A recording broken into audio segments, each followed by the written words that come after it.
4.5 లక్షల మంది పేదలు సొంత ఇంటి కలను ఇయాల నెరవేర్చిన అక్కడ నాయకపోడు రమణమ్మ ఇంట్లోనే గృహప్రవేశానికి పోయినా ఆమె బిడ్డ కళ్ళల్లో ఆనందం చూస్తే ఇంతకుముందు ఈ వేదిక మీద మాట్లాడిన ఒక మైనారిటీ ఆడబిడ్డ కళ్ళల్లో ఆనందం ఏమిచ్చినా రాదు, ఏం చేసినా ఆనందం రాదు. జూబ్లీహిల్స్లో ఇల్లు కట్టుకున్న నా కళ్ళల్లో ఎంత ఆనందం ఇల్లు గృహప్రవేశం చేసిన రోజు ఉందో ఇవాళ అశ్వరావుపేట పేదలు వాళ్ళ గృహ ప్రవేశం చేసినప్పుడు వాళ్ళ కళ్ళల్లో వాళ్ళ గుండెల్లో వాళ్ళ సంతోషం చూస్తే ఏ నాయకుడికైనా ఇంతకంటే ఆనందం ఏముంటుందని నేను అడుగుతున్న మిత్రులారా. అందరికీ 3,500 ఎమ్మెల్యేలకు ఇస్తే మీ ఆదినారాయణ పట్టువాటి ఇంకొక 1000 ఇండ్లు ఎక్కువ తెచ్చుకున్నాడు. రాష్ట్రంలో మా సిఆర్ఈ మంత్రికి కూడా 3,500 ఇచ్చిన, కొడంగల్లో నేను కూడా 3,500 తెచ్చుకున్నా. కానీ పొంగులేటి శ్రీనివాసరెడ్డి గారికి ఆ వారి నియోజకవర్గంలో కూడా 3,500 ఇచ్చిన. కానీ మీ ఆది నారాయణ 4,500 తెచ్చుకున్నాడా?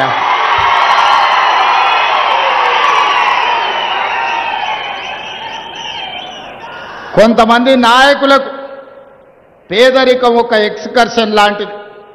పేదరికం చూడాలంటే విమానాలలో వచ్చి కార్లలో వచ్చి మన పేదరికం చూడాలి. ఆది నారాయణ కావచ్చు, పొంగులేటి సీనన్న కావచ్చు, నేను కావచ్చు, ఈ గ్రామాలలో పేదరికం చూసి పేదవాళ్ళ కష్టాన్ని అర్థం చేసుకొని గ్రామ స్థాయి నుంచి ఇవాళ జాతీయ స్థాయి వరకు రాజకీయాలలో మేము సమస్యల మీద మాట్లాడుతున్నామంటే పేదరికం చూసినాం, పేదరికం ఉన్న దగ్గరనే పుట్టినాం, పేదరికం ఉన్న దగ్గరనే పెరిగినాం, పేదలతోని కలిసి మాట్లాడినాం, పేదలతోని కలిసి భోజనం చేసినాం. కాబట్టే పేదోడి కష్టం మాకు తెలుసు. మాకిది ఎక్స్కర్షన్ కాదు, మాకిది చదువు కాదు, ఇది మా జీవన విధానంలో ఒక భాగం. పేదరికం అంటే ఆ పేదరికాన్ని రూపు మాపాలే, పేదరికాన్ని పొలిమేర్లు దాటే వరకు తరమాలి అని ఇవాళ బాధ్యత తీసుకొని ముందుకెళ్తున్నాం మిత్రులారా.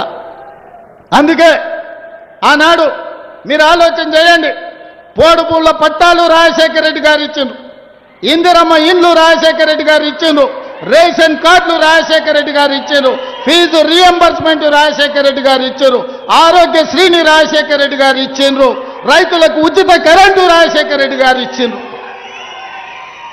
ఎందుకంటే పేదరికం తెలిసిన పార్టీ, పేదల్ని తమ కుటుంబ సభ్యులుగా భావించే పార్టీ కాంగ్రెస్ పార్టీ. ఇందిరమ్మ అనే పదము ఆషామాషిగా అన్నది కాదు. మా లంబడోళ్ళు, మా ఆదివాసీలు సొంత తల్లిని అమ్మని ఎంత గౌరవిస్తారో తండాలలో గూడెలలో ఇందిరమ్మకు అంతే స్థానం ఉంది. పేదోళ్ళ గుండెల్లో ఒక అమ్మగా శాశ్వతంగా స్థానాన్ని ఏర్పరచుకున్న ఇందిరమ్మ రాజ్యం ఇది.